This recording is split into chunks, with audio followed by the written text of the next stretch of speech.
Hi, good evening, everybody. Hope you're all having a great night. I will call this meeting to order at 6 o'clock sharp. Mr. City Attorney, do we have anything to report out of closed session? Not tonight, Mayor. Thank you. Madam Clerk, have you received any correspondence on tonight's agenda? The council did receive correspondence in the red folders. Thank you, Madam Clerk. Madam Clerk, can you please call the roll?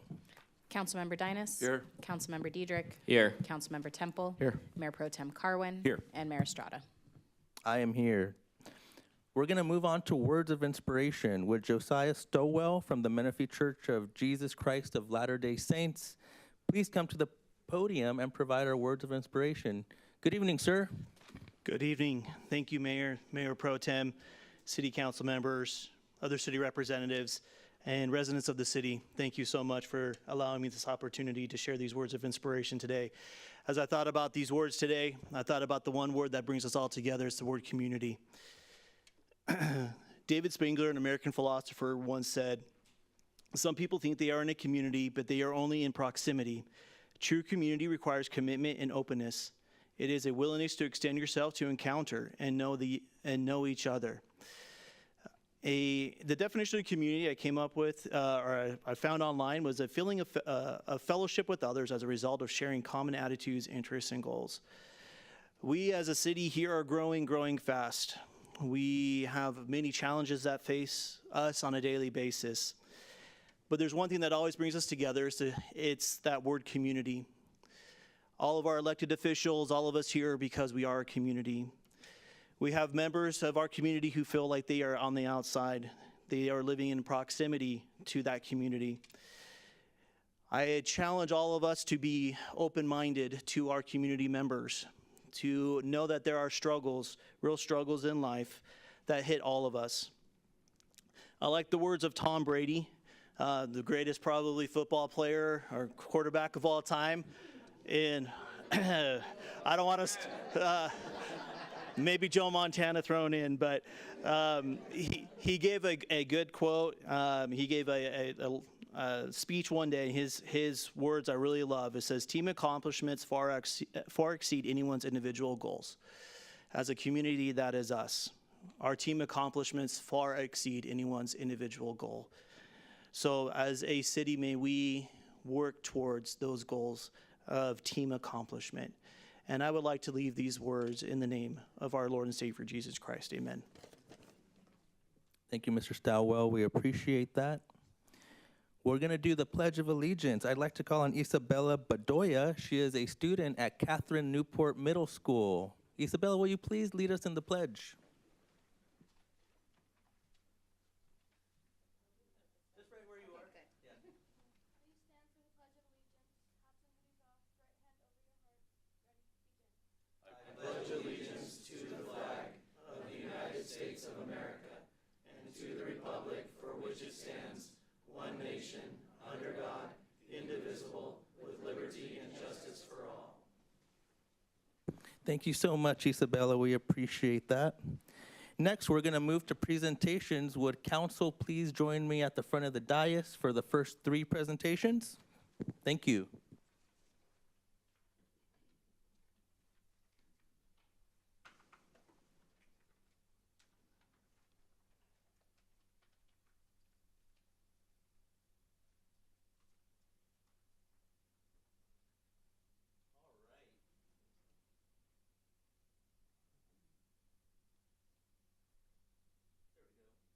Can you hear me? There we go. All right, everybody. This is our Citizen of the Month presentation, and tonight we are presenting this award to Mary Carnes, and I will... Yeah.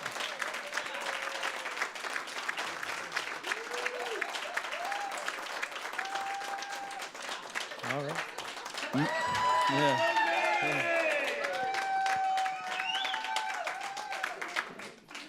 Mary has many friends. I will pass the mic to Mayor Pro Tem Carwin and Councilman for District 1 to present this item. Mary, come on up. Thank you, Mayor. Hi, Mary. How you doing?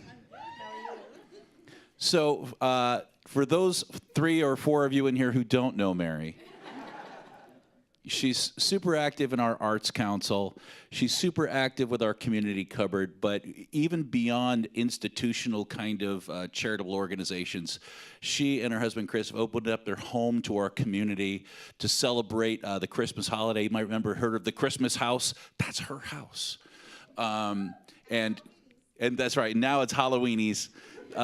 With the help of our former mayor, they dished out over 1,000 hot dogs, grilled weenies to people coming by the home, showing their costumes and showing holiday spirit. It's really helping Menifee bring its community together and showing all of the holiday spirit that you have, along with all of the other volunteer work that you've done. I couldn't think of a better person to honor as our Citizen of the Month. But before I give you this, we're going to pass it down the line so everybody gets to say nice things about you.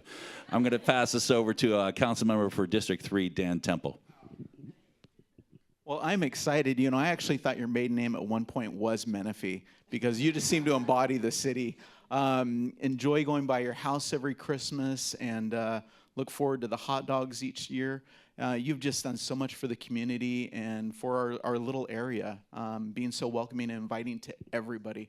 And that's what we appreciate. You embody community, Mary, you and Chris. Thank you so much.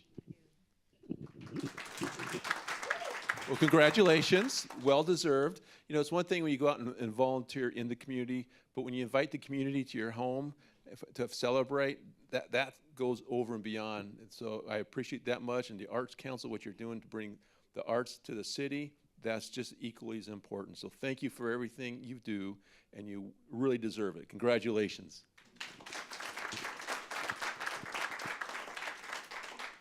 Mary, I've had the great honor of being your friends for years now, and I just appreciate how much you do for the city. Opening up your house, the Arts Council, everything, well deserved. Past due, probably, but I'm glad to honor you tonight, and I appreciate everything that you and your husband, Chris, do for the community. Thank you so much, and it's my honor to continue being your friend. Congratulations, Mary. You bring so much enthusiasm to our city, whether it's through a nonprofit, whether it's through your own home. She opens up her own doors besides anything she does in public. We really appreciate that. The community appreciates that. You bring entertainment, creativity through the Arts Council. So congratulations, and we are honored to give this award to you tonight. I'll pass the mic to Councilman Carwin to read it off.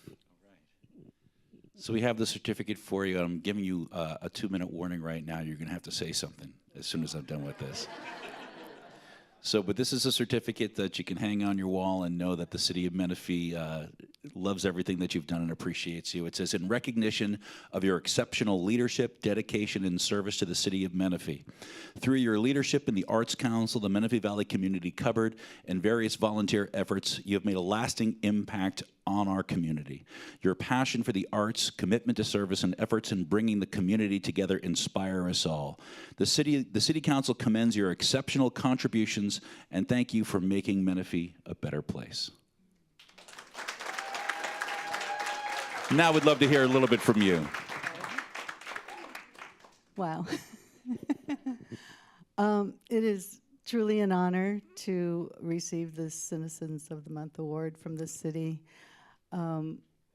Volunteering, as some of you know, is a passion of mine, and it is incredibly rewarding to be able to give back to this community, this great community, to the people in it, and I don't know. It's awesome to see so many people here. I truly appreciate you all coming out on this kind of a bad day, but it's great. We need the rain, but I really appreciate you all coming out today. And I hear there might be a few people at my house tonight, so you all can come by. And if you don't know where I live, where have you been?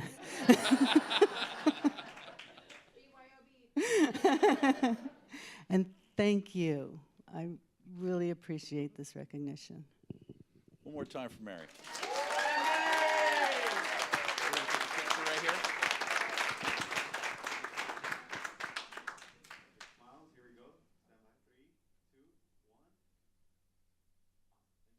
And does anybody want to come up and take a picture?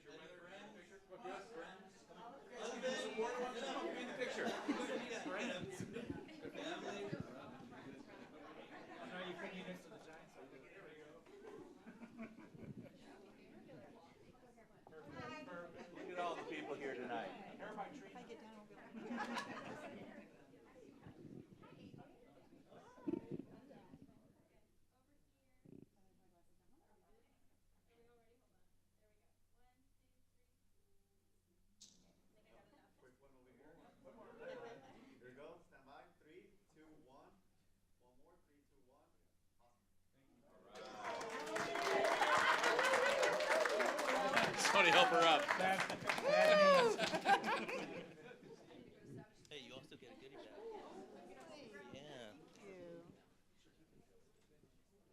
Yeah. Stay up here.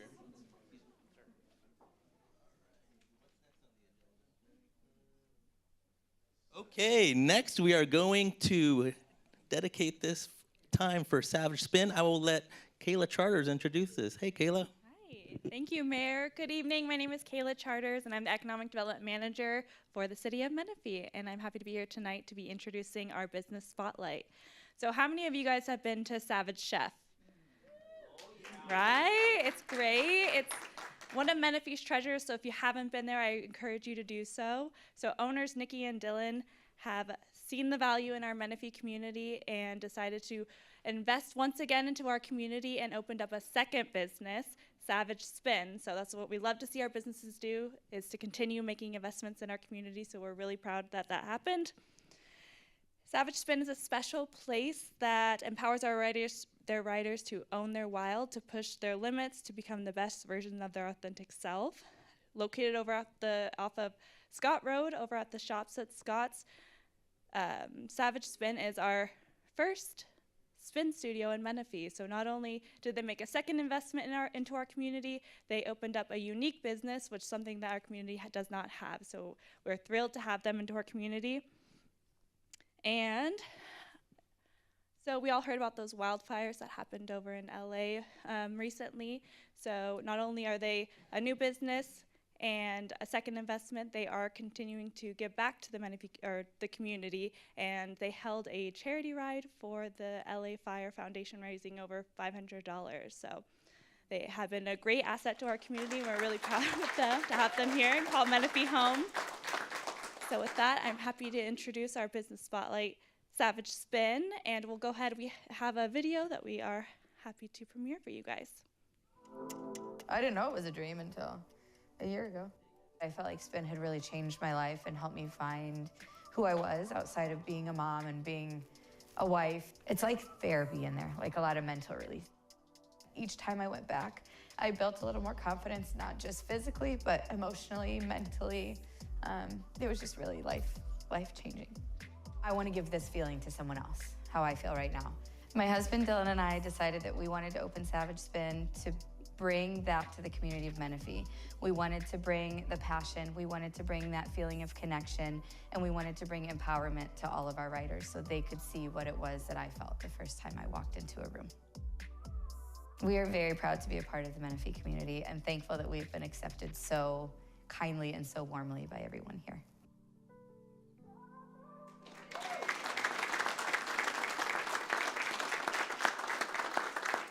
So we have Nikki and Dylan Soro, the owners of Savage Chef and Savage Spin, here that have joined us. So I'm going to give you the floor just a little bit to share a few words.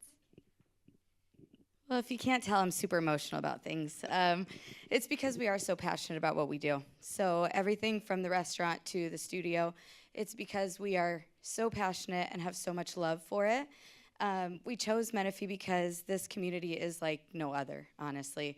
We've been welcomed with open arms at the restaurant, and we just couldn't imagine having another endeavor anywhere else. So we're super thankful for the warm welcome, for all the smiles, for all the support, and just for the entire community of Menifee. So thank you so much.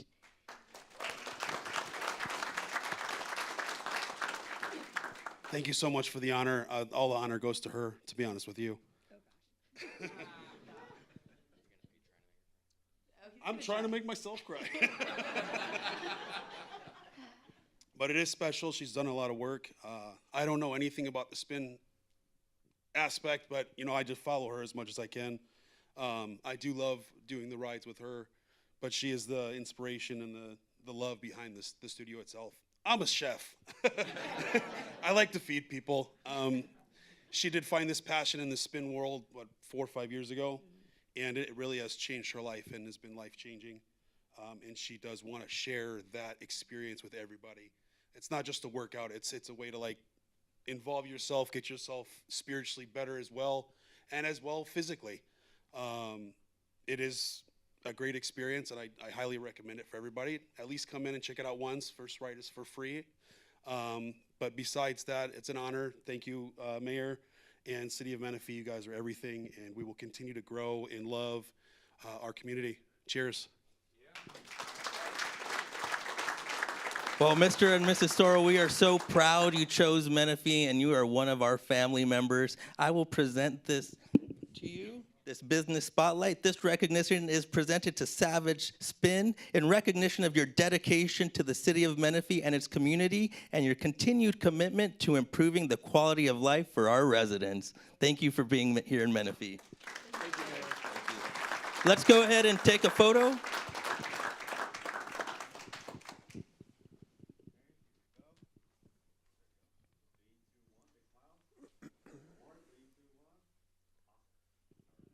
Thank you.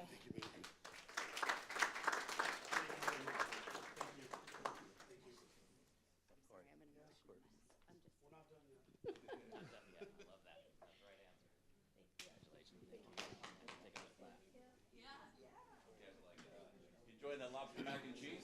Here's a spin class. We'll give you the calories and we'll help you burn them. One more. We're going to present it here. Okay, next we are moving on to our Youth Teen Awards, and we have a member of our staff at the podium. Go ahead and lead us in the presentation. All right, good evening, Mayor, City Council, and our community members here today. My name is Michael Reinhardt. I'm the Community Services Coordinator overseeing youth programs for the city.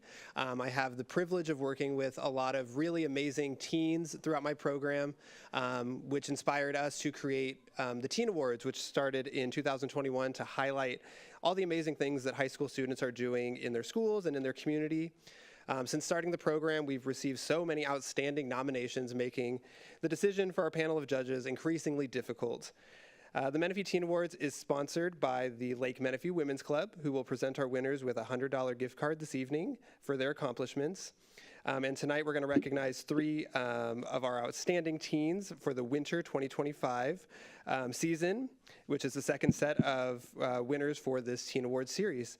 So right now I'd like to welcome up some members from the Lake Menifee Women's Club to help give out the awards this evening. We have Gloria, Stacy, and Anne Marie here from the Lake Menifee Women's Club. If we could give them a round of applause for sponsoring this as well. Come on up. Come on up, ladies. All right. The first category is the All-Star Athlete Award, and this goes to Sophia Bedoya, a Paloma Valley High School student, 12th grader. Sophia Bedoya, this one's for you. Sophia was nominated by 13 different faculty members at Paloma Valley High School, and here's a little collection of what they had to say about her for this award. Sophia is part of the track and field team and captain of the women's cross-country team, where she has placed top times on the team and was awarded second team All-League in cross-country's Ivy League. In addition to her own running achievements, she is a team leader who has helped and encouraged the team, leading them to the CIF playoffs. Sophia has won the Cross-Country Wildcat Award multiple times for her compassion, positive attitude, and encouraging energy. In addition to her athletic accomplishments, Sophia maintains a GPA above 4.0 while taking numerous AP and advanced classes. Sophia is an amazing student athlete who demonstrates that academic achievement and athletic ability can work hand in hand, and is a well-deserving candidate for this award. Congratulations.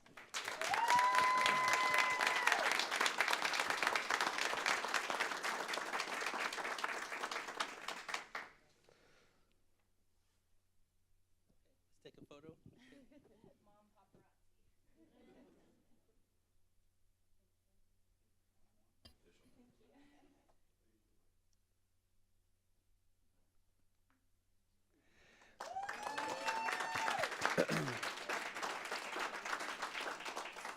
All right, the second category is our Inspiring Academic category, and this goes to another 12th grade student at Paloma Valley High School, Alondra Avila Miranda.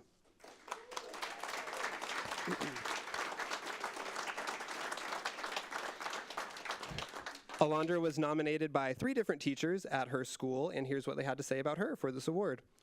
Alondra is an incredible student and person who goes above and beyond in her academics. While taking many rigorous courses, including AP classes and dual enrollment classes, she maintains a GPA of 4.36. Alondra has been in the top 25 students for her GPA all 4 years of high school. She is also on track to earn the California State Seal of Biliteracy for showing her proficiency in English and Spanish. In addition to her academic achievements, Alondra is part of many school clubs such as Plus Leadership, California Scholarship Federation, and Latin Culture Club. Alondra is an exemplary example of a motivated student who cares and gives back to her community. So congratulations, Alondra.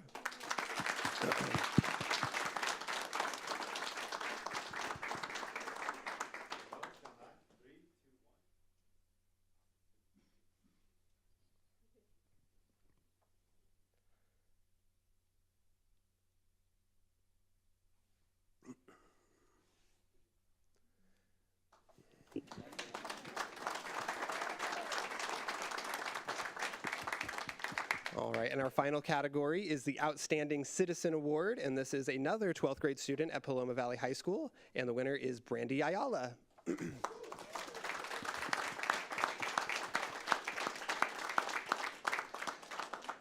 Brandy was nominated by her school counselor, and this is a little bit of what they had to say for this award.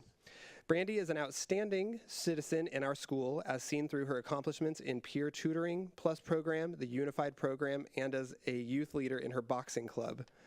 Brandy has true leadership skills that show in being part of a welcoming community for students with special needs. Brandy is a top scholar, good human being, and advocate for those that can't advocate for themselves. She is passionate in the work she does with supporting students with unique abilities and does so humbly. It is heartwarming and impressive to see a high school student like Brandy prioritize the inclusion of our students with special needs in the school culture, and she is very well deserving of this award. Congratulations.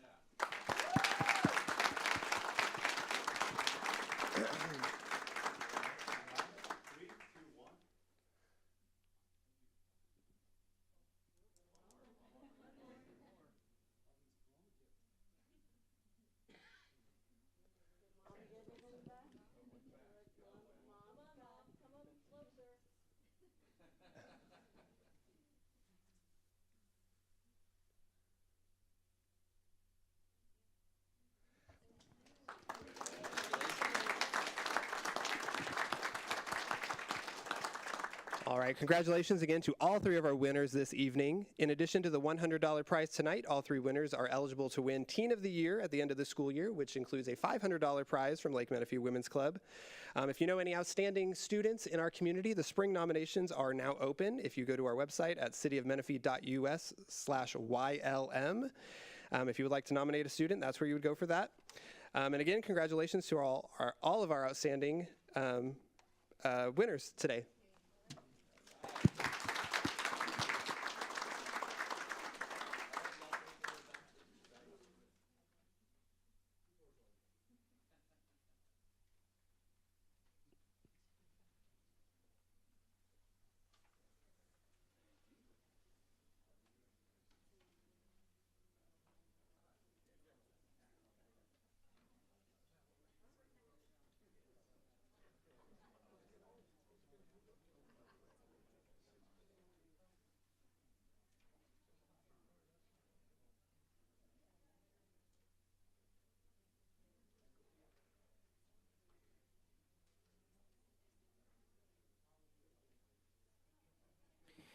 Now we are on item 5.4, Fire Department Quarterly Updates. I see Chief Scoville coming to the podium. Good evening, sir. Good evening to you, Mr. Mayor, and City Council and staff. This is our fourth quarter update, a little late. I got to apologize for that. I was disposed for the last couple of months. I was in the fires in the Palisades, as well as when Malibu had their fire in December. So I apologize up front that I haven't been here to present this. But lucky for you, next month I will have another one for you, and I'll be here for that. So without any further ado, this is our fourth quarter update.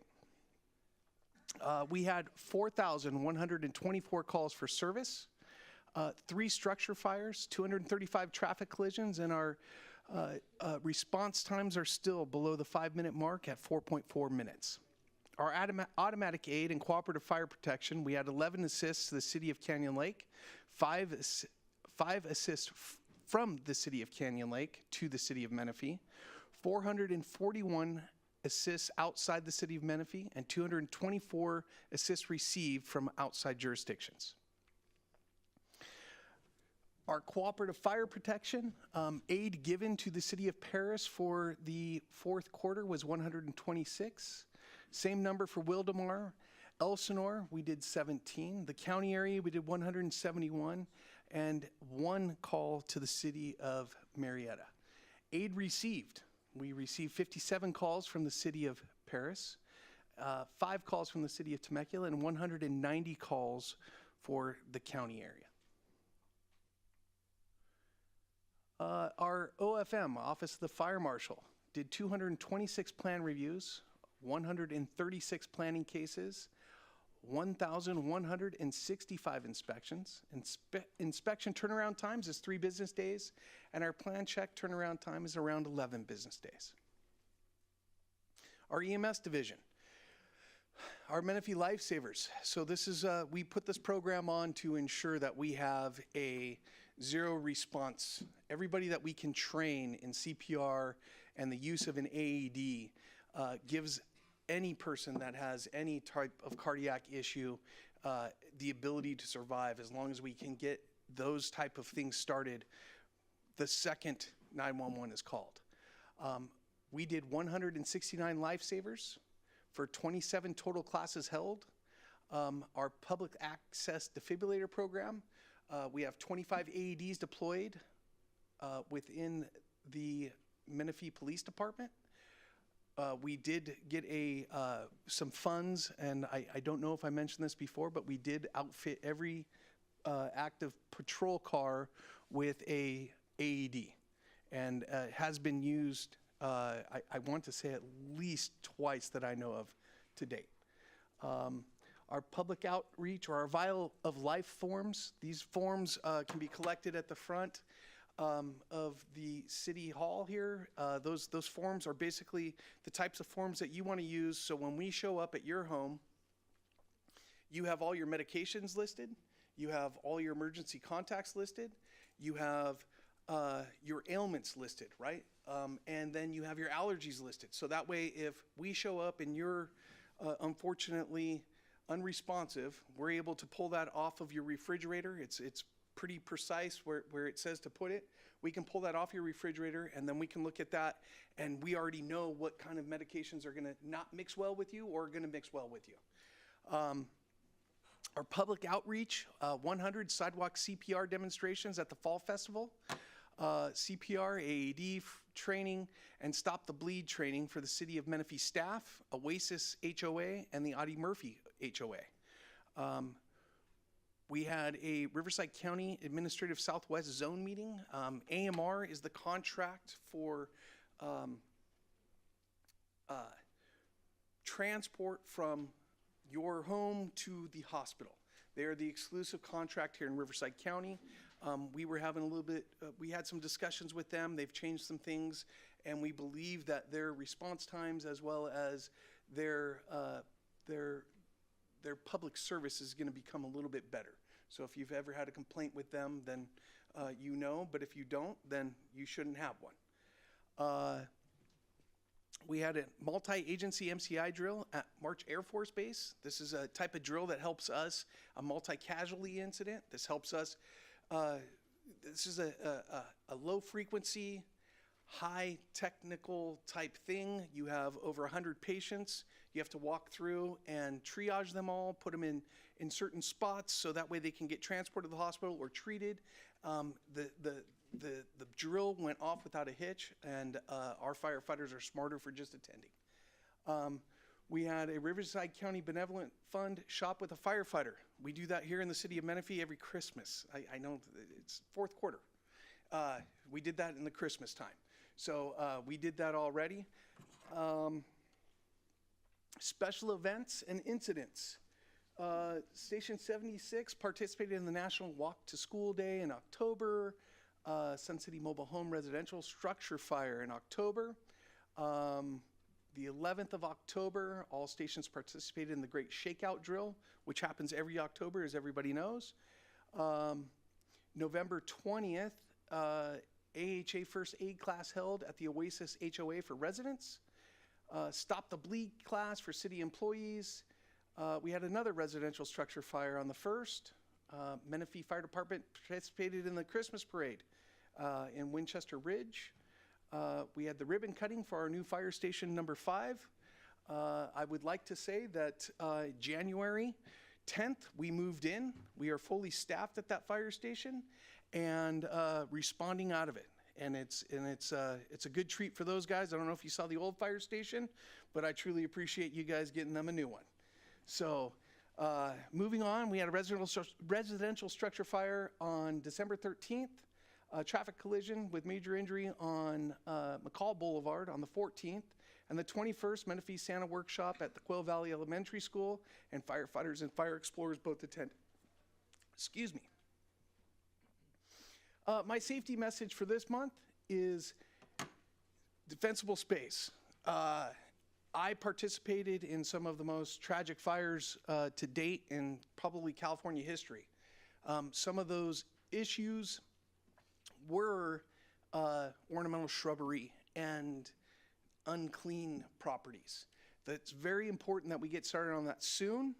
The grass is growing right now. If you're unable to run a weed whacker, go down and get some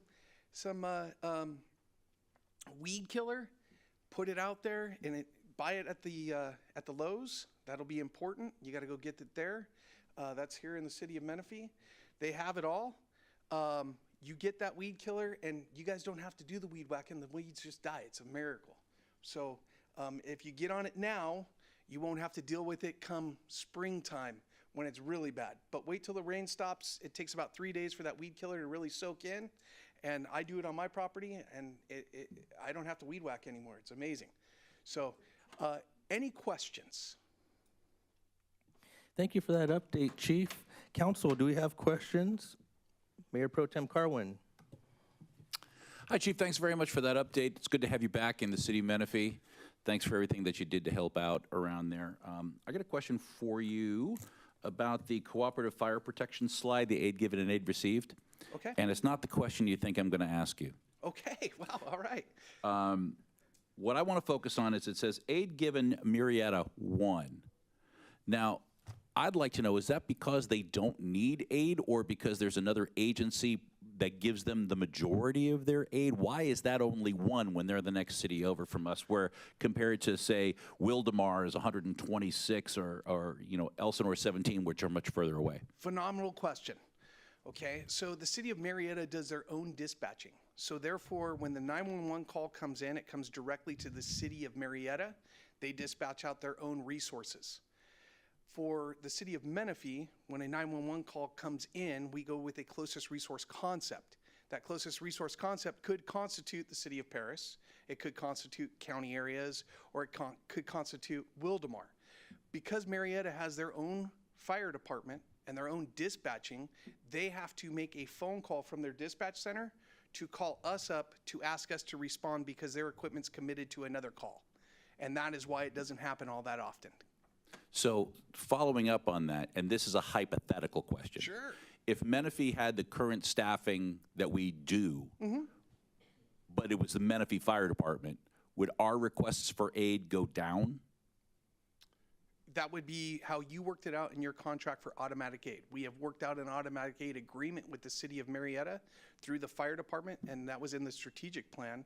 That aid has been worked out, and their request for us to show up is, although it only happened once, they could tap us for other additional help if they needed it. I'm saying that Menifee had, let's see, 224 assists from outside jurisdictions, and then we assisted 441 outside. So would our requests for outside jurisdiction aid go down if we were to do that? People, or the jurisdictions coming into us? If we had our own dispatch and our own PD, our own FD? Hypothetically, sure. Okay. Sure. Yeah, the problem with that is it's how the automatic aids are agreed upon. I'm just trying to see what they're doing right that maybe we can model after a little bit. Well, that's a tough question, sir. Yeah. All right. Thank you.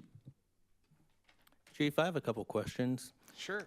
In the same slide, it's pretty lopsided. Paris We give aid to parents 126 times, and aid received is 57. But even more lopsided relationship is Wildemar. We give 126 calls, and it looks like they gave nothing. How does that work out? Before the city was incorporated, Station 68 was that corridor station off of Bundy Canyon right there. When Wildemar and when Menifee incorporated, Wildemar had 1 fire station, Menifee had 4, and the closest station to that Wildemar area was Station 68, which, yes, it is lopsided, and there is zero reciprocating value from the city of Wildemar. Those are things that we can look at down the line of doing co-op fire stations where they're paying for staffing within one of our stations, something like that, to offset those type of calls. Okay. For clarification, Wildemar has no fire stations? They have 1. They have 1. Yes, sir. Got it. Okay. Hey, my next question, Chief, and it had to do with our power outages.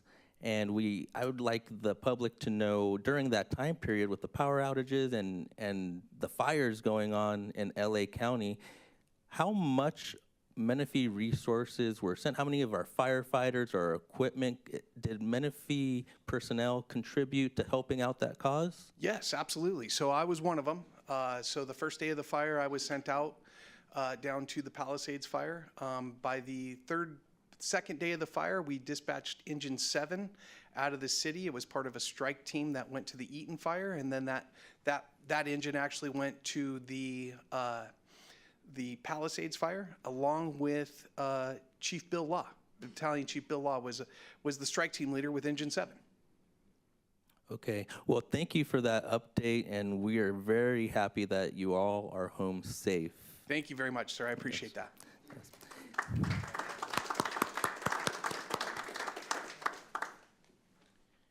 Next, we're going to move on to community service updates. Could I ask Mariana Mitchell to please come to the podium? Good evening, Ms. Mitchell.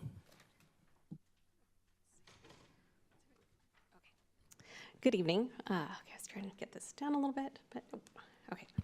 Hi, good evening, Mayor, City Council, Community Services Manager Mariana Mitchell, and it's my pleasure to provide a brief update on all the great happenings that we have in our Community Services Department coming up in the next couple months. So starting with our recreation programs, we do want to let the public know that we still have some room available in our AARP Foundation Tax Aid preparation services. It is by appointment only, going on until April 10th. So we encourage people not to wait until the last minute because spots do fill up quickly. And it is Wednesdays and Thursdays at the Case Santa Sarah Senior Center in our West Annex from 9 a.m. to 1 p.m. We encourage residents who are interested in that service to please give us a call. We can help register you over the phone, or you can register online on the city website at cityofmenifee.us/register. Additionally, we have some new programs with our Healthy Menifee program, New Year, New Me, trying to get out there, get it healthy. So we have some healthy cooking classes for kids we'd like to make available to our residents, as well as the return of Menifee Moves and Get Fit with Healthy Menifee. So all of those are activities for varying ages, abilities, and interest, ranging from cooking classes to walking, and then to group fitness classes. So we encourage anybody who's interested to please come on down and please register for one of those classes. For our upcoming events, this coming Saturday, we have the return of our Wildlife Appreciation Day, which is taking place on March 8th, starting at 10 a.m. to 1 p.m. at Banner Village Park. This is a unique opportunity for our residents and families to come on out and actually experience wildlife through traveling tide pools and our wild wonders, who will bring out animals for our youth to interact with. So excited to have our park rangers out there. This is one of their annual events that just keeps getting bigger and bigger as the years go by. Then we have the return of our youth fair, so all things youth-related activities, programs, and events are going to be highlighted at our youth fair, which is going to be at our Lazy Creek Recreation Center on Saturday, March 22nd from 10 a.m. to 1 p.m.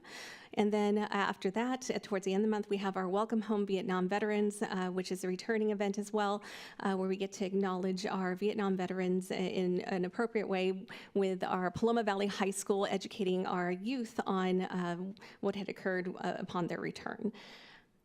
So looking forward, we've got a number of things that are coming up in the month of April as well. These are kind of save the dates. We'll have more information as we get closer to the dates, but we have the return of our Multicultural Festival, which is on April 5th. We've kind of outgrown some of our local parks, so it's going to be at Mount San Jacinto College here in Menifee. And then we have the return of our Spring Fest on April 12th from 9 a.m. to 12 p.m. That will be at La Ladera Park. We encourage families to arrive early because egg hunts start right at 9 a.m., so 9 to 12.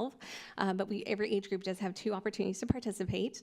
And then we also have the return of our Menifee Better Together, which is taking place on Saturday, April 26th, starting at 7 a.m., which is our kickoff ceremony with a number of activities and organized items that our residents can participate in to beautify Menifee. So starting with the bulky item drop-off at Quail Valley Elementary School. It's a different location. Want to make sure our residents are aware of that. Kabian Park is currently being rehabilitated by Riverside County, and so we will be at Quail Valley Elementary. We have the Habitat for Humanity home revitalization in Sun City, where we are looking for volunteers to kind of come out and help do some yard work for our seniors. And then we also have a number of other smaller projects in and around our park system for cleanup, weed abatement, replanting, and more. So we just want to make sure that our residents have this information. Mark your calendars, come on out and join us. We anticipate having lots of activities for our families to come. And so I'm going to read this because I feel like I want to get this right. Before I close, I want to take a moment to acknowledge the incredible outpouring of support from our community over the past few weeks. The loss of our colleague and friend, Chelsea Bollinger, has been deeply felt by all of us in the Community Services Department and beyond. Chelsea was a dedicated and passionate part of our team. Her work brought joy to so many in the city. While her absence is profound, her impact will continue to be felt in the events she helped create, the programs she championed, and the connections she fostered within this community. Her legacy lives on in the people she inspired and the work we carry forward. On behalf of our department, thank you for your kindness and support, and for continuing to be a part of the community Chelsea loves so much.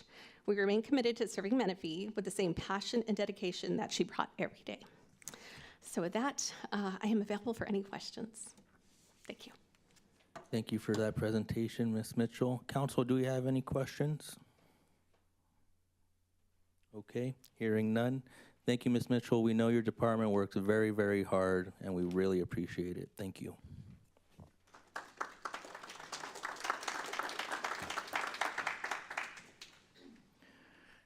Now we will move on to item 6, agenda approval or modifications. Madam Clerk, are there any modifications to tonight's agenda? There are none. Can I ask the City Council for all in favor to approve the agenda? Aye. Any opposed? Hearing none, the agenda is approved. Now we will move on to item 7, public comments on non-agenda items. Madam Clerk, are there any public comments on non-agenda items?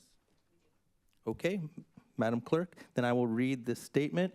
This is the time for members of the public to address the council about items which are not listed on the agenda. The Ralph M. Brown Act limits the council's ability to respond to comments on non-agendized matters at the time such comments are made. Each speaker will be limited to 3 minutes on any single item. Madam Clerk, can you please call the first speaker? Patrick Hunter, followed by Sandy Powell.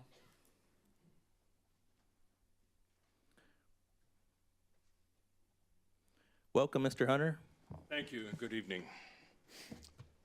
Medicaid, or Medi-Cal as it's known in California, is a federal-state partnership that provides low-cost health insurance for California workers that do not have employer-sponsored health plans or cannot afford private insurance. Federal government picks up 60% of those costs. In Menifee, about 1 out of 5 citizens, or residents I should say, depend on Medi-Cal for their health insurance. In the surrounding area, that number can go as high as 1 in 3. So what happens in Menifee when Medicaid funds are slashed by Republicans in Congress to finance a huge tax cut for the very wealthy? Well, simple. We have a lot more people walking around without health insurance. The uninsured are forced to forego preventative and routine health care. And when they get really sick, they show up at emergency rooms or neighborhood clinics and essentially strain the healthcare system in our area. In addition, hospitals and clinics that depend on Medi-Cal reimbursement to cover their operating costs ultimately will have to reduce services, lay off staff, possibly close their doors. And this will make it harder for all of us to get health care when we need it. In Menifee, many families are just starting out, and they have their health care insurance through Covered California. If Medi-Cal funds are cut and the state budget is reduced, that subsidy will go down and that insurance will become much less affordable for those families. And here's a fun fact. Medi-Cal is the primary insurer for nursing homes in California. In Menifee, we have a large segment of the population that is age 65 or above. Cuts in Medi-Cal funding will ultimately lead to the closure of many nursing homes. And here's the best case scenario that we can expect. Grandma comes home and your kid sleeps on the couch. It doesn't have to be this way. Cutting vital services for everyday Americans to enrich those who need it the least is wrong. And what's even worse is seeing a wrong and not caring enough to make it right, even if it's your job. And that's exactly what our Congressman Ken Calvert has done. He's turned his back on the 30,000 of his constituents that rely on Medi-Cal for health care insurance. And he didn't even have the courage to hold a town hall when Congress was on break. So my question is, gentlemen, Ken Calvert isn't returning my calls. I'm wondering if he's returned yours or if you've reached out yet. Thank you. Thank you, Mr. Hunter. Madam Clerk, next speaker. Sandy Powell, followed by Katie Lung. Welcome, Mrs. Powell. Thank you. I just wanted to speak about an item that is going to be on the future agenda request for the EDC NG land uses. I believe that's going to be next month for April. Again, my name is Sandy Powell. I am a resident of Floyd Avenue. We have met together as a neighborhood and have written a letter. We've gotten some resources on our own that we have major concerns about traffic and about safety, amongst some other things. Traffic and safety are the main reasons I wanted to address today. I don't feel that it's been addressed enough with anything clear. We've talked with Aries, who's the developer for the Murrieta Road Warehouse project, and it's our understanding that the city of Menifee is the one that is dictating the route of the tracks going down Gary Road, which is a narrow road, dirt road right now, that is going to be a big safety issue.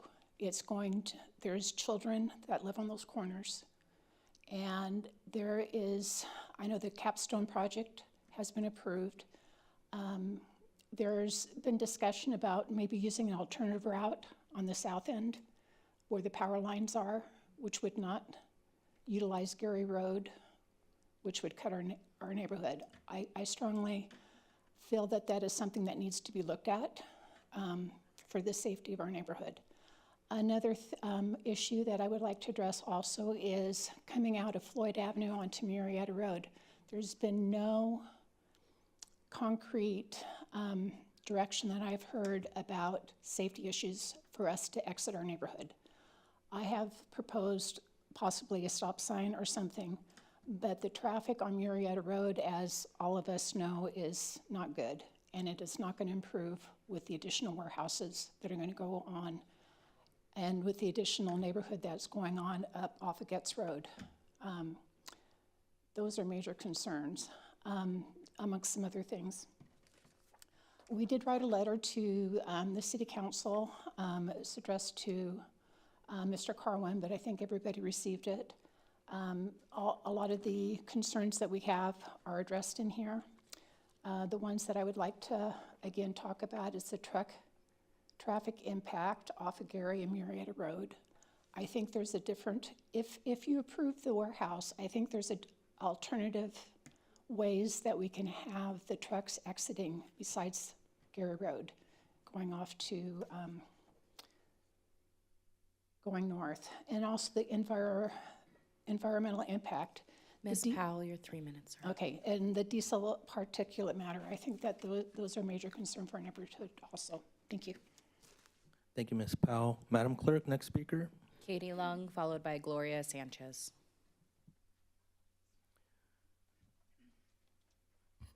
Good Welcome, evening. Mrs. Luna.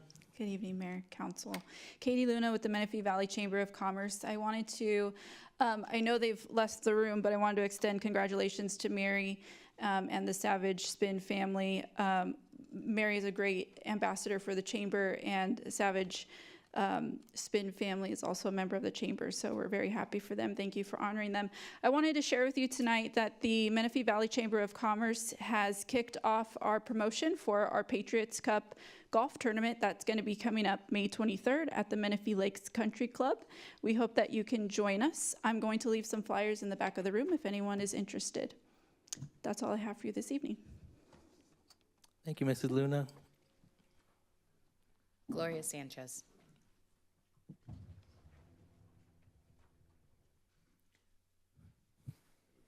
Good evening, Ms. Sanchez. Good evening, Mayor. Good evening, Council. Good evening, residents. I am here to give a shout out to our firefighters department. They have done an excellent job. I feel they're always available. They're always on the spot. But I also want to give a shout out to our Menifee Police Department. And there was one incident that just occurred a couple of days ago. As I was leaving the marketplace, I witnessed a young man sitting on the curb where people exit, which is very close to the back of Hanasushi, that road, I don't know the name of it. But he was sitting there and he looked like he was having troubles. So I quickly called Menifee PD and I said, here's a description of him. He's sitting there. He looks like he may be in crisis. And I couldn't stop, and so I'm reporting this to you. Within an hour, and maybe faster than that, when I got home, I received a call. And on my cell phone, it said private caller. Well, as I tell all my seniors, don't answer the phone unless you know who it is. I didn't answer the first time. The second time it said private caller, I thought, well, maybe this is legitimate. So I answered it. The officer reported back to me instantly that he had gone out there, tried to find the young man, could not locate him, but he was going to be driving through the marketplace to see if he could find this young man who I thought was in crisis. So my experience was a positive one, and I wanted to share that with you, and I wanted to thank the Menifee Police Department, Chief Carr. Your officers are awesome. Thank you. Thank you, Mrs. Sanchez. Madam Clerk? No other speakers. No other speakers, okay. We will now move on to agenda item 8, council member updates and comments. I'll start with Councilman Diedrich. Thank you, Mayor. Yes, so on February 22nd, I attended along with everybody else on City Council the ribbon cutting for the new Velo batting cages. That was an amazing turnout. It was unlike any ribbon cutting I think I've ever seen before. It was like a little festival they had going on there. I did not throw the ball, but I heard some of my fellow council members did and did great jobs, so good for you. Aside from that, I attended meetings for all 3 of the regional committees that I've been put on. So on the 25th, I attended the Higher Education Coalition. On the 26th, I attended the Southwest County Elected Leaders Coalition. And on the 27th, I attended the, did Katie leave already? Katie's here, there we go. The Menifee Valley Chamber of Commerce Board meeting. And then that afternoon, I also guested at Rotary Club along with Councilmember Carwin. So that's my report for this time. Thank you, Councilman Diedrich. Councilman Temple. Thanks. I was so impressed with those young women that were recognized tonight. That was wonderful. I'm glad we have students like that here.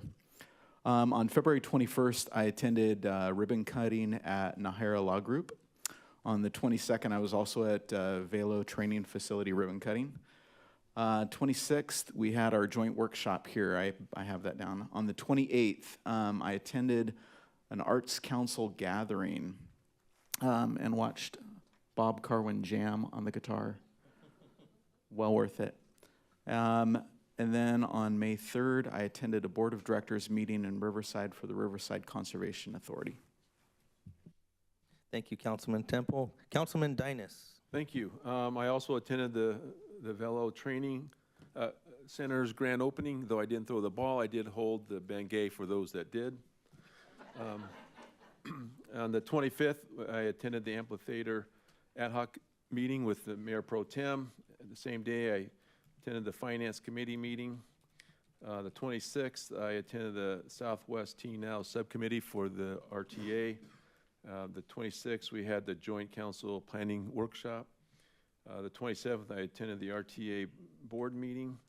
And just yesterday, we all were there at the Citizens Academy kickoff. That's all I have. Thank you, Councilman Dynas. Mayor Pro Tem Carwin. Thank you, and I apologize for the length of this report, but I have a bunch of committee meetings that require reporting out of details, so I want to do that. But before I do that, Gloria Sanchez mentioned something that when she got a return call from PD, it came across as private caller on her phone, and I assume that's because it's coming from the officer's cell phone. But if it's a PD-issued cell phone, can we get those programmed to say Menifee PD or something on there so people who are being instructed not to take calls from private callers but need a call back from PD know that it's PD calling them? I think that's a safety issue that would be very nice to resolve. So when the seniors see that and the police are trying to get in touch with them at a desperate time, that they know to pick up that phone. You don't have to put their name, obviously, on there or a number, but at least let them know that it's coming from Menifee PD and not just some random call. Thank you. Activities. Yes, I was at the Velo ribbon cutting, the Hera Law Group. I attended 2 Rotary meetings. So I'm on RCTC, Riverside County Transportation Commission. We had a 2-day meeting and workshop down in Temecula going over the regional transportation plan. And I want to report that RCTC is moving forward on design plans to extend the I-15 toll road that ends at Cajalco, and they want to extend it all the way down to Central and Lake Elsinore, which sounds great, except the estimated cost is $900 million, and they're not even close to funding. So they're looking at, they want to start it in 2027 on the first section, and they're going to try to go in phases of that. So it's a great plan, but they're looking very, very forward into the future. That was kind of the big takeaway from that. During this last period, the mayor and I met with Congressman Ken Calvert and discussed some of the regional issues, and he gave us some updates on infrastructure needs. I attended the Art Affair event at the Black History Month event at the KC Center. I went with the Sun City Cruisers for their gangster-themed car show, and I think the mayor was there before I was, at the Mott Museum. I went to the after the RCTC 2-day workshop, I had an executive committee meeting for RCTC on the following Monday, and nothing Menifee related to report out of that, sadly. I went to the Menifee Union School District Partners in Education event, and I'll report out of that the school district announced that they got a $500 million grant for mental health support and programs for students, which I thought was great. They're going to be taking advantage of that. That will not take until 2042 to employ. That's going to be coming right away. I attended the Amphitheater Ad Hoc Committee. If any of you are out there, we're looking for responses for what kind of programming you want at the amphitheater. So please go onto our city website to the Community Services Department section and fill out our survey to let us know what type of entertainment, music, plays, things like that you'd like to see there so we can reach out and contact them and get them in. I attended the Paloma Valley High School volleyball match where I got to serve as the PA announcer. Then the Paloma Valley Wildcats beat Orange Vista, so I was glad to take part in that. I went to the midday mixer for the Chamber of Commerce at the Bushfire Grill. Always great to support local communities.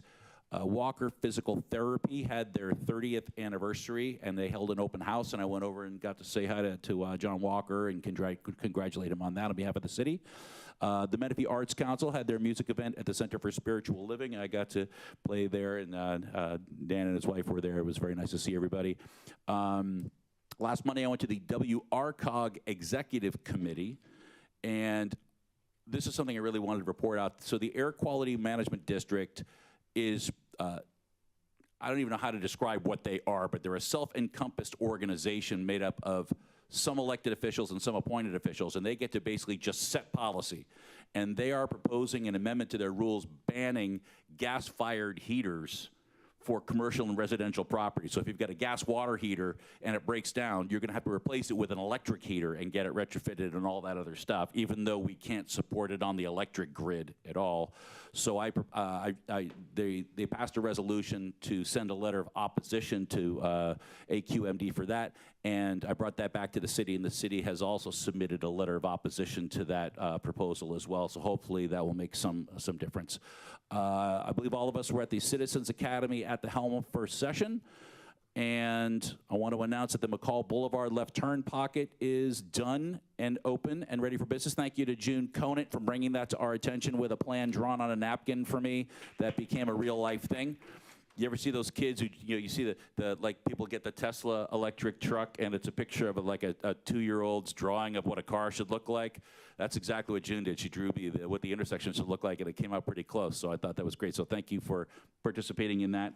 And then just today, I attended the funeral services for Chelsea Bollinger. We heard about her earlier. I'm wearing a pin that was distributed there. It's the Forget Me Not pin in her honor.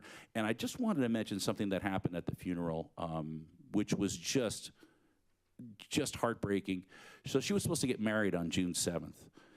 And her fiance was there, and the family, Chelsea's family, is so intertwined with Michael's family that at the conclusion of the service, they brought him up there and they said they wanted her to be laid to rest with his last name.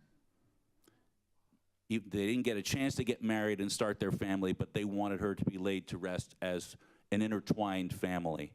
And I thought that was just such an amazing testament to Chelsea's family. So to Chelsea Murray, I say rest in peace. And to Chelsea Bollinger, I say we're going to miss you here at Community Services. And that's all I have. Thank you, Mayor Pro Tem. I'll go ahead and hop in now. As Mayor Pro Tem mentioned, we had a meeting with Congressman Ken Calver and our executive team. It was a good time to update our congressman on the progress of our city and also keep him in the loop of what our needs are as one of America's fastest growing cities, so we're on the same page.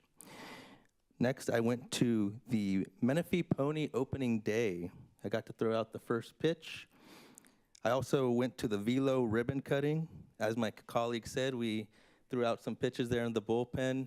For some reason, I can't do it while I'm practicing, but when it's game time, I'm able to get it across. I don't know why, but I'll take it.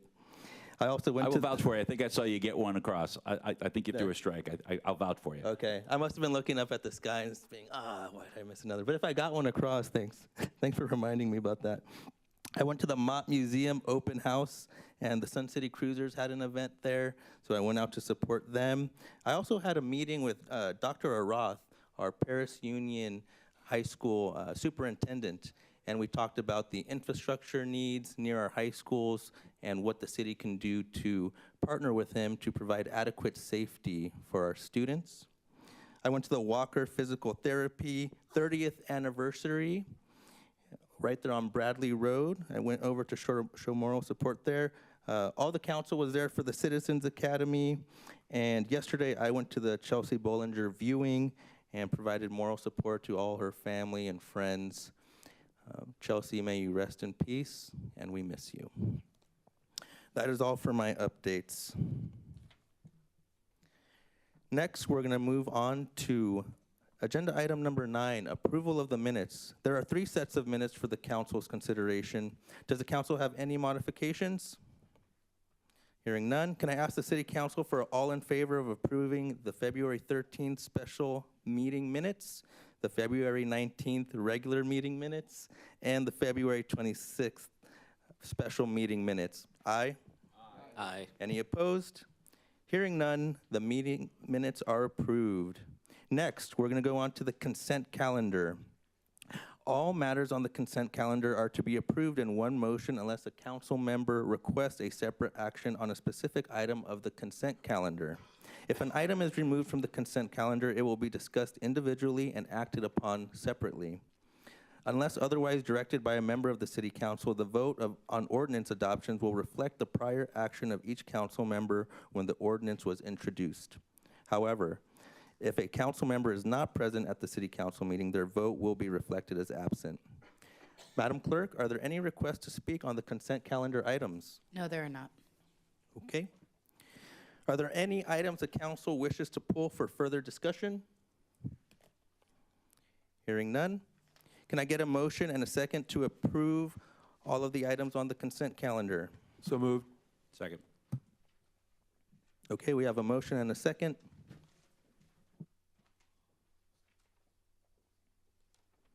And that passes unanimously 5-0. Next, we are on item 11, public hearing items. This is the tax-exempt revenue bonds by the Public Finance Authority for Mountain View Community Church of Marietta / Temecula, DBA The View Church. And I see someone, oh, hi Edna, Miss LeBron. She's up from our, Aguilar. Aguilar. Too bad, yes. Okay, Mrs. Aguilar, Edna Aguilar. My apologies, Edna. Would you please introduce the item? Sure. So good evening, Mayor, council members, and members of the public. My name is Edna Aguilar. I'm the management analyst for the City Clerk's Department, and I'm here to present an overview of the financing request by the View Church. So the View Church has requested that the Public Finance Authority serve as the issuer of the tax-exempt revenue bonds in a not-to-exceed amount of $8 million. These funds will be used to finance and refinance the improvements to the View Church that is currently located at 26701 McCall Boulevard. The purpose of this hearing is to comply with an Internal Revenue Code of 1986, which requires the formal approval of the highest elected official of the project's location before the issuance of the tax-exempt bonds can happen. This public hearing would provide the community with an opportunity to voice their support concerns regarding the use of tax-exempt bonds for the project. And I would just like to note that while the City of Menifee is facilitating this hearing, the city is not a part of the financing or holds any financial, legal, or moral obligation for the payment of these bonds. The bonds are solely the responsibility for the View Church. I'd also like to highlight that this is not the first time that the City Council the city has facilitated a TEFRA hearing. Back in 2022, the city conducted a public hearing for the Santa Rosa Academy, which followed the same procedure. To conclude, this hearing fulfills the necessary procedural requirements for the View Church to proceed with its financing plans. And I do have Diana Martinez here as a representative from the View Church and myself available for any questions. Thank you, Mrs. Aguilar. We appreciate the presentation. Does the City Council have any questions for staff or Ms. Martinez? Okay. Hearing none, I'll open the public hearing at 7:08. Madam Clerk, can you confirm that the item was legally noticed and if any correspondence has been received? The item was legally noticed and no correspondence has been received. Madam Clerk, do we have any requests to speak? No, we do not. Okay. Then I will close the public hearing at 7:09. Does the City Council have any comments or would we like to discuss? Hearing none. Okay, then I'll go ahead and make a motion to approve. Can I get a second, please? I'll second.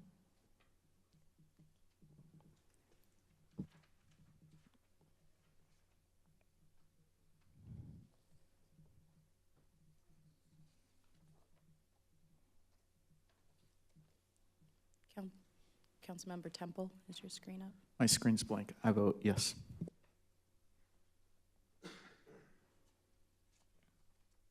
Okay, and that passes 5-0. Thank you, Mrs. Aguilar. Next, we are on agenda item 12, discussion items, feasibility of paving dirt roads in the city. Could I please ask Director Fiddler to provide a presentation? Good evening, Director Fiddler. Good evening, Honorable Mayor and council members. Nick Fiddler, Public Works Director. Tonight we'll be talking about the feasibility of paving dirt roads in the city. So, overview of our topics: current dirt road inventory, regulatory requirements, cost of a perfect mile, scope, timing, and funding. I'll get into each one of these sections further in the program. So, current dirt road inventory. We have approximately 600 road miles within the city. Of that, 76.45 are dirt roads, which is approximately 13%. Currently, based off of past practice that we inherited from the county, we are maintaining 8 miles of unpaved roadway And these are all based off of county maps that we have inherited from the county when we annexed. Just to give a little description between public versus private roads, a public road is within public right-of-way. Typically, when they process a map, they dedicate right-of-way to the city for public use. Dedicated to, accepted by, and maintained by the city is one form of public road, and then another form is dedicated and accepted by the city, but not for maintenance. And again, that's per the county recorded maps for those areas or those roads. A private road exists on private property. It could be residential, business, or an HOA. We do consider a homeowners association to be private roads and privately maintained. And then maintained by private party, which is a significant amount of our dirt roads within the city, because they, one, they haven't had dedications for public right-of-way, or if they are, I'm sorry, if they haven't been dedicated. So identification of public versus private of unpaved roads is ongoing. There's a lot of old maps out there, recorded maps that we've looked through. The county's GIS systems is very time consuming. All parcel maps or per segment must be reviewed. And as you might be aware, parcel maps come in little small chunks of development. So as the city has developed over the course of many years, the county has recorded various types of maps that have established each one of these parcels throughout the city. And on the right-hand side, this is our city's GIS system. I want to thank our IT team helping us put this together. The blue roads indicate all the paved roads in the city, and the brown roads indicate all the dirt roads within the city. So regulatory requirements. As we look towards improving roadways, these are some of the challenges that the city faces as we construct any type of road. So we have regulatory agency enforcement. These are environmental agencies with jurisdiction in the city of Menifee, State Water Resources Control Board, and the 9 regional boards. We are in the Santa Ana. Department of Fish and Wildlife. We have a lot of protected species within our city. The Army Corps of Engineers, there are several blue line streams that run through our city and washes that run through our city. The Environmental Protection Agency, they're nationwide. They cover all cities, all counties, all different types of regulations.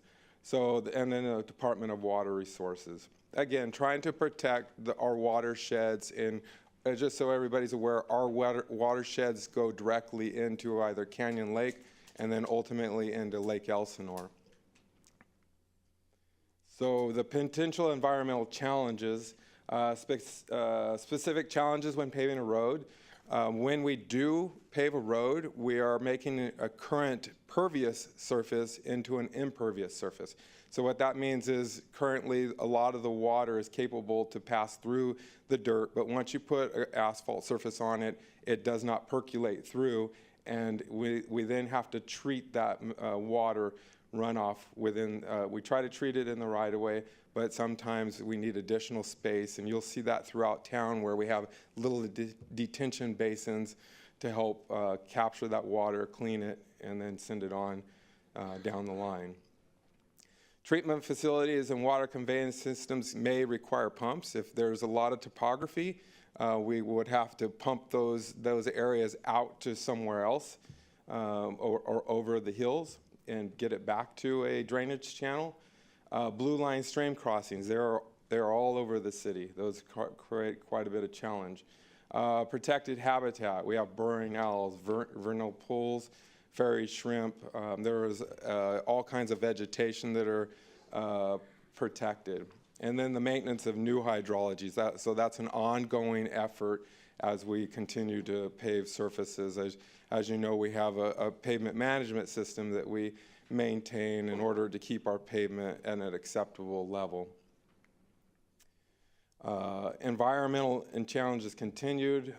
With new paving will require treatment of runoff. This is something that we have to do to strip the oils and other elements out of the water that travels across the pavement. Much more land needed for compliance with State Water Resources Control Board and our NPDES permit, which is a National Pollutant Discharge Elimination System.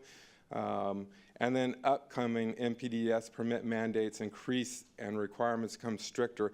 We're currently going through our MS4 permit, which is a portion of our NPDES, and they are really making this program stricter and really making us monitor and clean all the waters that pass through our community. So some of the just little diagrams to help everybody understand what we're talking about when we talk about drainage systems, roadways.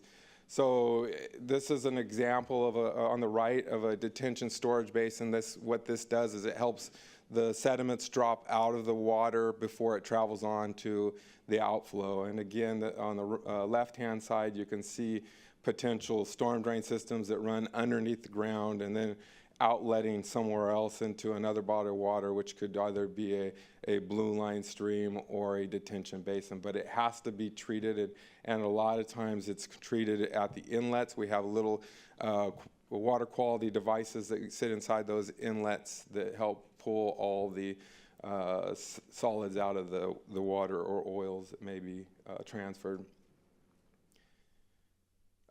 Again, if there is some sort of topography challenges, it may require booster systems to carry that water.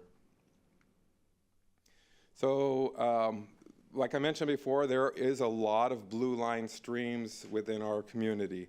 We have a lot of rolling hills that collect water, transfers them down into these blue line streams, and then ultimately into our washes, the Paloma Wash, the Salt Creek, and then ultimately down into Canyon Lake. So when we start looking at some of these dirt roads, you can see on the right-hand side of the screen, there are several roads that are traveling through this section of the city. You could see the yellow lines represent property lines. At this particular location, we do not have any dedicated right-of-way, but you could see that there's dirt roads that are traveling through private property. So the blue line streams increase the cost of paving because we either have to build a culvert, a bridge, or an Arizona crossing, depending on what size the flow is that is crossing that roadway. We then also requires several different types of studies. There's hydrology studies, wildlife studies, plant studies, geotechnical studies. There's a whole host of studies that have to come along when we start getting into these blue line streams. And then on top of that, there's mitigation measures that we have to do. We have to potentially pay for offsetting any potential impacts to the wildlife. And then we have right-of-way and surveying challenges. Dirt roads exist in various states of legal status in Menifee. So we talked before, we have the right-of-way that's dedicated on a map, or an easement right-of-way accepted and in maintained system. So remember I mentioned there's approximately 8 miles that fit that category. Dedicated on a map, easement, right-of-way accepted, but not accepted into the maintenance system. So there's a significant amount of that particular requirement or description in the city. These exist as irrevocable offer of dedication. And then a dedicated easement in the right-of-way not accepted and not accepted into the maintained system. Declarations of dedication, recorded offerings of irrevocable offer of dedications to the county prior to incorporation. And then we have our private roads. And then unperfected easements, these are just verbal agreements that residents may have between each other that says that you can travel across my property to get to the nearest roadway. And then easements to individuals, that's just giving specific easements to an adjacent property owner. So the other one could be there's multiple people crossing across your property. And that leads into a whole other category of prescriptive rights and things which are those are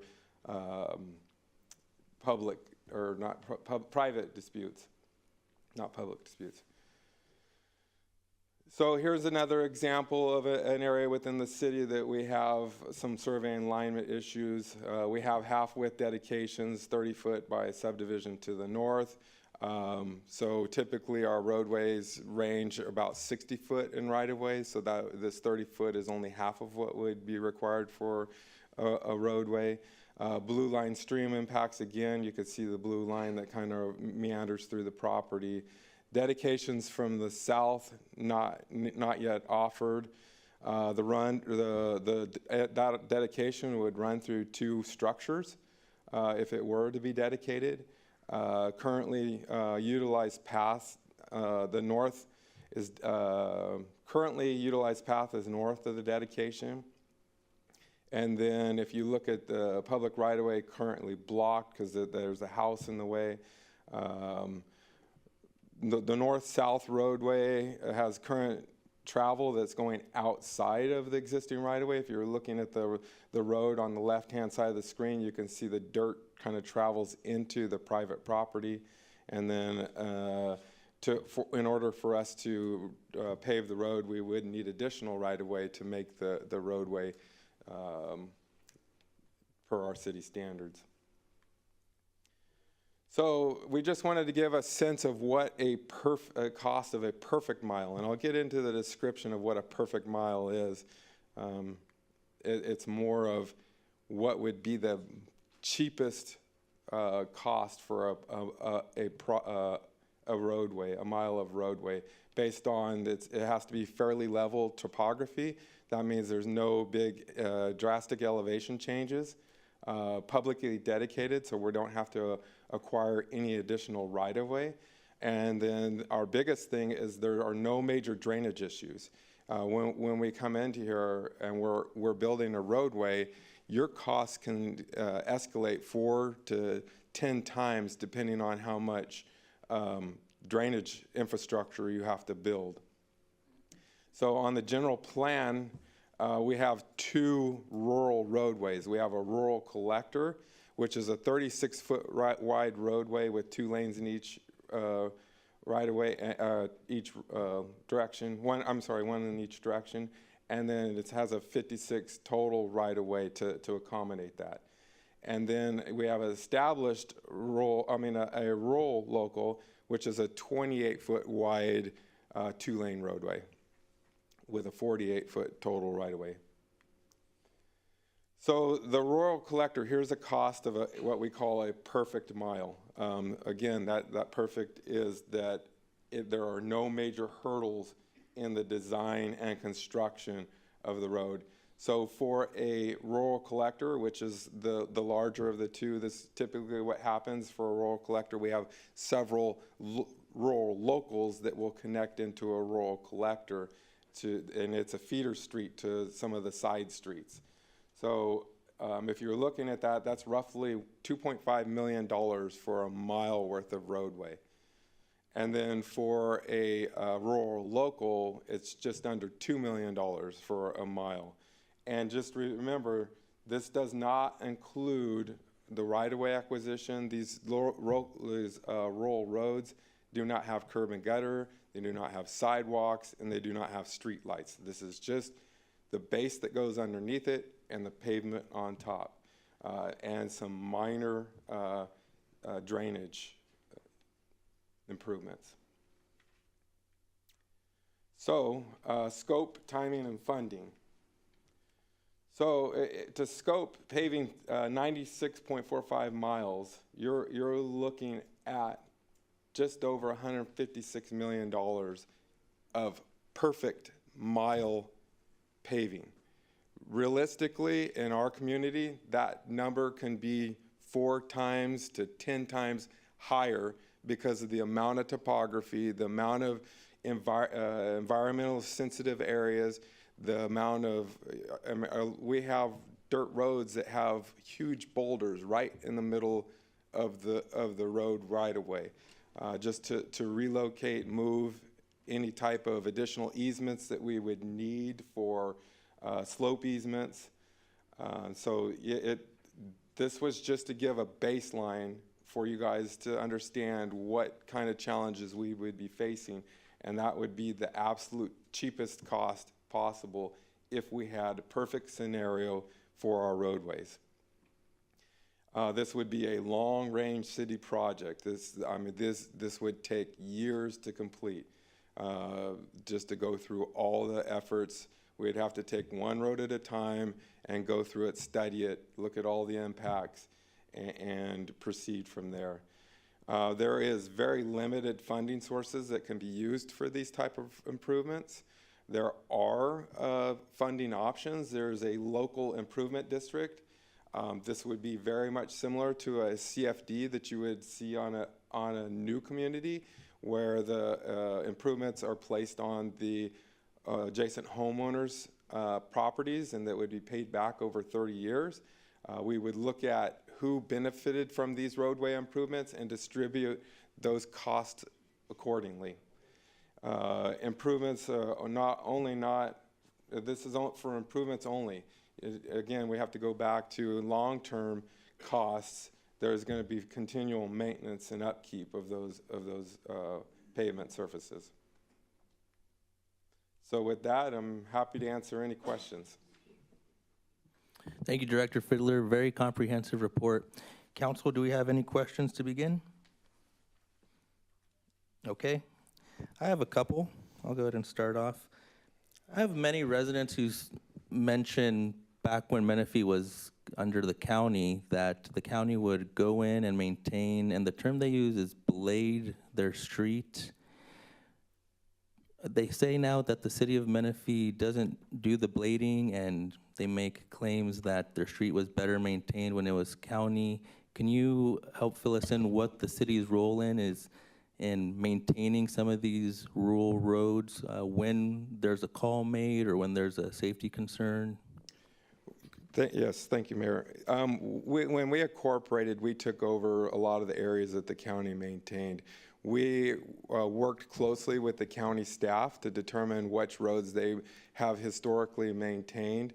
And then we also received all their roadmap books.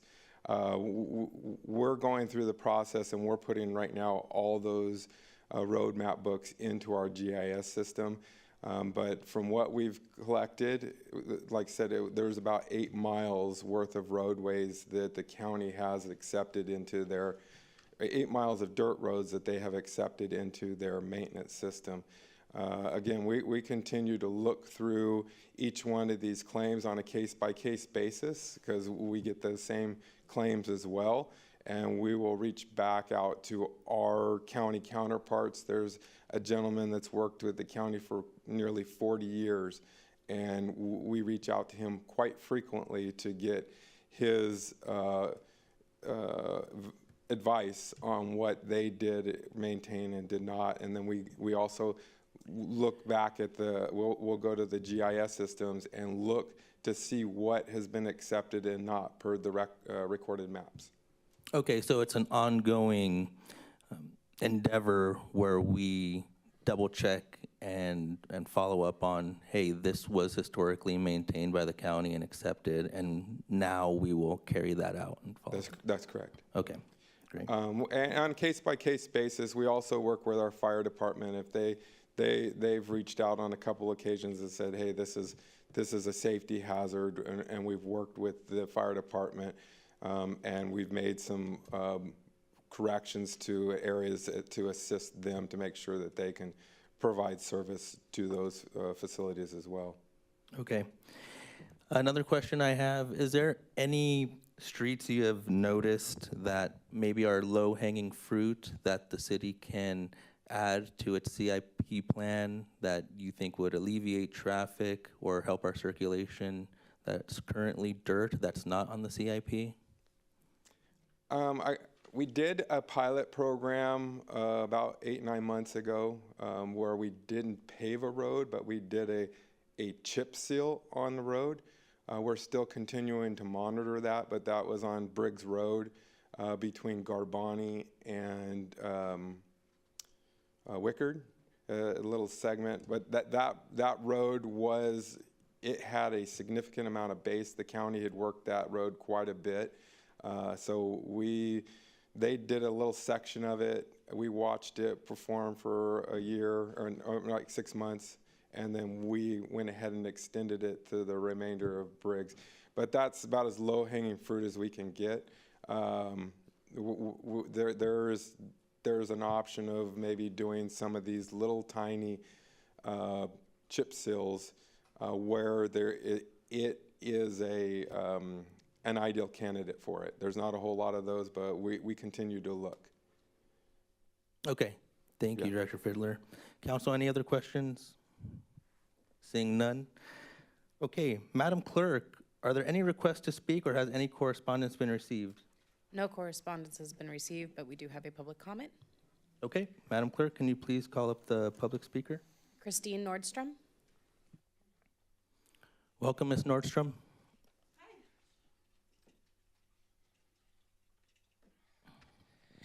Unfortunately, I have not brought any materials with me. I came here straight from Orange County. I got last minute notice, so I appreciate you guys taking the time to hear me out. We purchased at the top of Daly Road, which is one of your dirt roads that you were talking about. And so what I want you guys to focus on when you listen to presentations from this gentleman and others, we're working very closely with some of your city employees as a community. But I want to talk about safety. I spent 20 years in the Riverside County Sheriff's Department. I retired as a traffic collision investigator. And so my family's owned up there since 2006. So in my 3 minutes, I want to talk about safety. Not all dirt roads are going to be the same. And so if you're going to look at these dirt roads, will you look at the ones that are unsafe for your citizens? In all seriousness. When I worked for the Sheriff's Department, and that was part of my patrol beat on Daly Road, we were assigned four-wheel drives. We were in close communication with the fire department, and the fire department often dictated when the road got bladed. So just so you guys know for a fact, whatever the County of Riverside is saying right now, that they didn't maintain that road, they really did. 2 to 3 times a year, and more often if fire requested it, they kept the road at a certain peak, and we were able to drive on it. There was never any issues in all the time we were driving on it. The last couple of years, well, basically since there were some homes built up there, the county, what they did, their policy was they kept the new building at a minimum, and that way the road wasn't traveled as much. And ever since the city took over, I don't think that was maintained. So now we have a lot of traffic and people tearing up that road. So I just want you guys to look at it for safety reasons, which roads really need the help. Daly Road should be at the top of your list, and I know that some of the people that I've been working closely with, that is their priority, including this gentleman here. They're working really hard, so I'll use my last 42 seconds to say thank you to them and the attention they've been giving us as a community. We're a small community, but we are in a rural area, and we're just as important as the people that live in, say, Heritage Lakes. So anyway, that's really all I have, and I want to thank everybody for their time. Thank you, ma'am. Madam Clerk, any other speakers? No other speakers. That's it. Okay.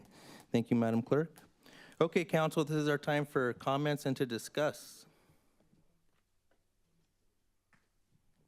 Okay. Of course, Mayor Pro Tem Carwin. Is Daly Road ours? Or is that a county-maintained road? Mayor Pro Tem Carwin, that is within the city limits. Unfortunately, there are several parts of Daly Road that do not have dedicated road right-of-way, so it's a private road. Explain that to me. It's within the city limits, but it's a private road. Yeah. So the section that she's talking about, that is, I just pulled it up here on the picture, so I knew exactly what I was talking about. So it's pretty ruddy. It's pretty bad. But are you saying that's not our road to pave? Correct. It's not. There is portions of Daly Road that do not have right-of-way, public right-of-way dedications. So it's a private road. Thank you. The way I'm looking at this, my comments are, I think this presentation is backwards. If residents came to us and said, we are the residents of this road, we'd like the city to consider paving it for the following reasons, here's the benefit it would give, and that we can discuss whether we could afford it or whether that's something that would be put on them as the district, something like that is one thing. Looking at whether or not we can pave a particular road and what that would entail is one thing, but just trying to go around the city and check out all of the roads and see which one of them we think we want to pave, despite the people who live there might not want it paved. The other part of it is the struggle we have, you know, Mayor, you're always talking about maintaining the rural feel of our city, and a huge chunk of this is in that horse property area where one of the things that I think I heard you say in your questioning was roads that would help decrease traffic, which means that a road that if we were to pave would increase traffic on that road. The only way that a paved road would decrease traffic throughout the city is to increase traffic on that particular road, which might be counterproductive to what the residents of those roads want. So something like this, I'm not opposed to looking at paving a road if need be, but I think that us deciding what roads need to get paved is backwards. I would rather have city, and if it's a road where 2 people live there and it's a 1.5 mile stretch of road, that's not going to benefit the community at large for the most part. But if people come to us and say, hey, look, we have 12 people who live on this road, we'd like you to consider paving it, that would be something that'd be more constructive for our staff to review. That's my thoughts on it. Okay, thank you, Mayor Pro Tem. Councilmember Temple. Yeah, I was just thinking that there are certainly some people that prefer to live on a dirt road, and they should have a say. I agree with Bob that you know, sometimes we kind of look for something to solve when there's not a problem for everybody. And along those lines, you know, given the cost that Nick talked about in a perfect mile, and a lot of those plans certainly aren't perfect. There would be purchase of property, homes involved, things to go around, things to remove. I would think that for areas like what we're talking about on these maps, that a CFD or an assessment district would be more appropriate for that neighborhood if that's what they want, and to wait for them to bring a problem necessarily to us instead of us looking for it. Thank you, Councilmember Temple. IT, can you go to slide number 4, please?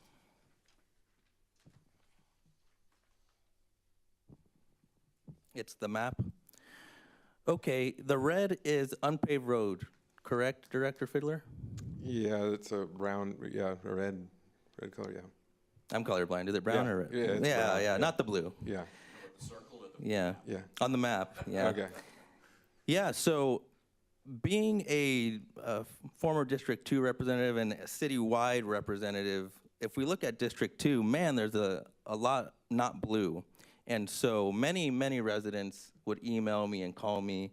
We know they don't show up all to City Hall, or they might not be aware of what goes on at City Hall, but I am a recipient of many calls and many emails and many complaints. And so I wanted to provide this presentation for the public and be the best representative I can to educate them on how it works, what's going on.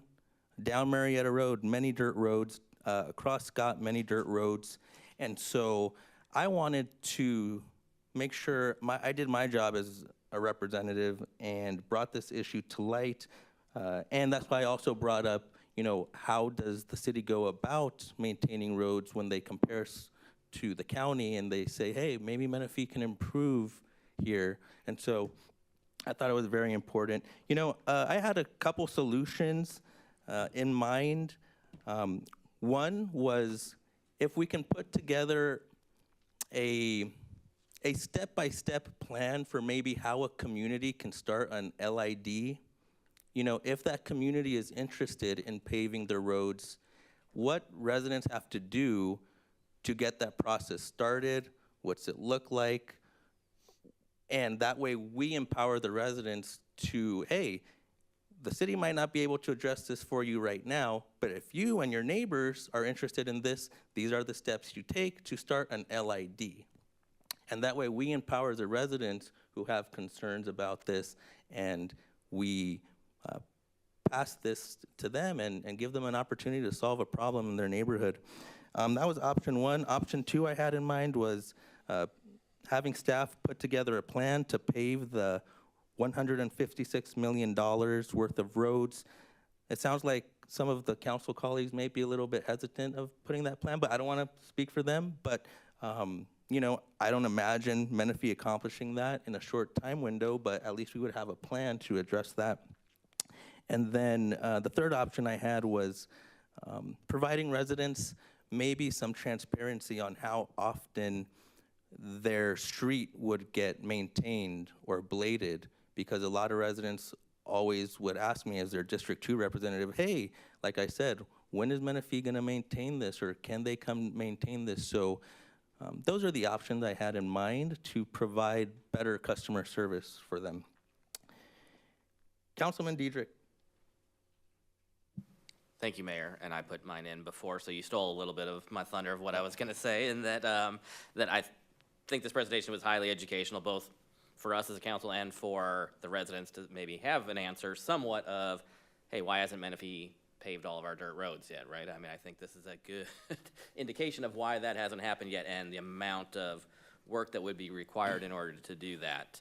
I will say, Mayor, that likewise I have heard from many residents, not yet since I've been appointed, but previously when I was knocking on doors, walking down these roads of, you know, hey, we used to get better maintenance when it was county maintained. What's going on here? So I would echo what you said of, you know, maybe some transparency from the city as to what that looks like and what they can expect. Okay, thank you, Councilman Diedrich. Okay, I don't see any other comments, so I would like to see if the council, we'll start off at the top with the most expensive option and then work our way down. Do we have an appetite for asking staff to put together a plan to address the $156 million? Nope, okay. Let's move on down then. Would we be interested, I am interested in providing a plan for residents if they would like to create an LID, how to put together a package for them to fill out and empower them to bring it forward to us. Okay. I'd be in favor of that. I think that's a great idea. Okay. Is that something we even need to do? Do we have that in place now? Council member or Mayor Pro Tem Carwin, yes, we have a sample of a LID program.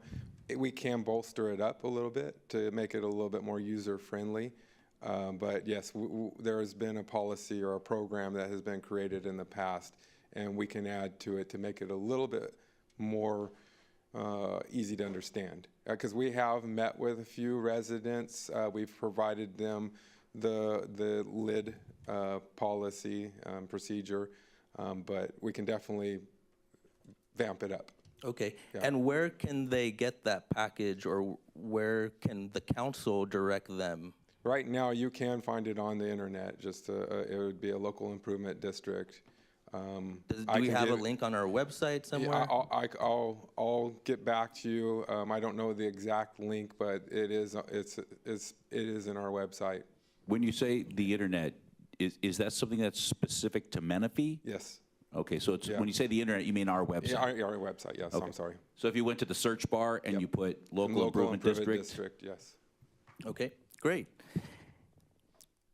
Do we have an appetite to have staff develop a report or a memo providing the residents with a maintenance plan and educating them, hey, every X amount of months, the city's gonna maintain your road? I think that would be beneficial for the residents to let them know when we're gonna come by and to keep us accountable. Can just real quick, just so I can touch on that, Okay. that issue. Again, these are a lot of private roads. they're not public roads, and for the city to go out there and put their equipment on private roads to maintain it is a potential wrong use of city funds.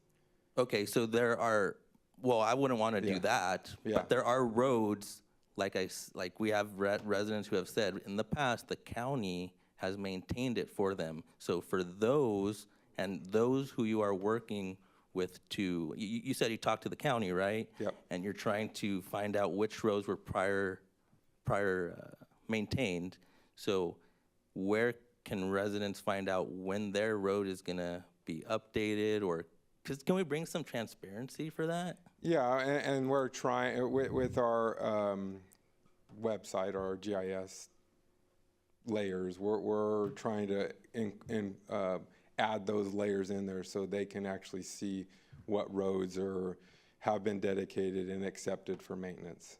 Okay, and when residents call us and say, when can I expect my road to be maintained, or what's the schedule like, what's the proper answer to tell them? Typically, we like to maintain roadways twice a year, once right before you're going into the winter season, and then once right after, because that's when you're trying to clean it up right before you go into the wet season, and then you clean it up right again after, because we get a lot of storm runoff and rutting and things. So that's typically when we go out and maintain the roadways.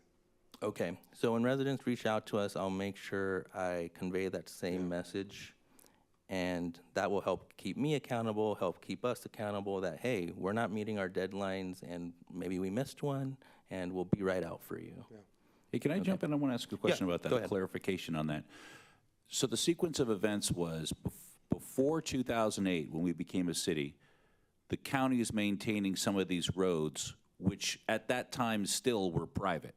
Is that what the county was maintaining, some private roads before we were a city? Is that what was happening? Not, we're going back to. I know it's before you were here. Yeah, before I was here, we're going back to some roads are dedicated and not accepted for maintenance. Some roads are not even dedicated, and then you have the roads that are dedicated and accepted for maintenance. So what it sounds like to me, and I'm just trying to rephrase this in a way that I understand, it sounds like to me the county was maintaining some roads that were actually partially county, partially private, and they included the private part with the county part. When we became a city, they said, we're done maintaining these roads, and we said, well, they're private roads, so we're not going to do it, so nobody maintained them anymore. Is that what happened? Honestly, I can't tell you, because I'm going off of what the county's supervisors that ran this area are telling us what they did and didn't maintain. We have residents that are saying that something different. I see. So it's these are roads that we don't have right of way to go in and maintain. The county was just sort of doing it, but they didn't have it either. I couldn't tell you what. There's roads out there that have right of way but are not accepted for maintenance. Yeah, so that's it sounds like be careful what you ask for when you become a city, because in an unincorporated area of the county can do kind of whatever it wants, and then we become a city, the county goes, great, well, it's a city now, we're done, and they don't come into the city and do the same thing that they were doing before, because now it's part of the city, and people didn't realize that they weren't supposed to be doing it. That's a very difficult pill to swallow for some of those residents, but thank you. Thank you, Mayor Pro Tem. Okay, Director Fiddler, if you can please provide the public with a user-friendly platform to start the LID process and empower the residents, should they be aggressive and want to address their dirt roads, how they can bring that forward to the city and we can work with them and add something to our website, or give us as council members a quick reference to give those residents a clear path to create that LID. Yes, Mayor, we can work towards that. Okay, thank you, Director Fiddler. Any other comments from council? Okay, hearing none. Thank you, Director Fiddler. Next, we are moving on to City Attorney reports. Mr. City Attorney, do you have anything to report? Not tonight, Mayor, thank you. Thank you. Mr. City Manager, do you have anything to report? The only thing I have to report is that because of lack of quorum, we're not going to be having our March 19th City Council meeting. The next meeting would actually be on April 2nd, City Council meeting. That's all. Thank you, Mr. City Manager. Future agenda requests from council members. Do the council have any future agenda requests? Councilman Diedrich. Yeah, I would like to take the temperature of my colleagues to see if there'd be interest in looking into the possibility of basically welcome monuments on the north and south entrances of the 215 to the city, of, you know, welcome to Menifee signs that would also be available to, you know, display information about city events, city ongoings, and potentially act as a revenue source by also potentially having rotating advertising. I give it a second. Thank you. Any other future agenda requests? Hearing none? Okay, thank you, everybody. This meeting is adjourned at 7:51. Good night, Menifee.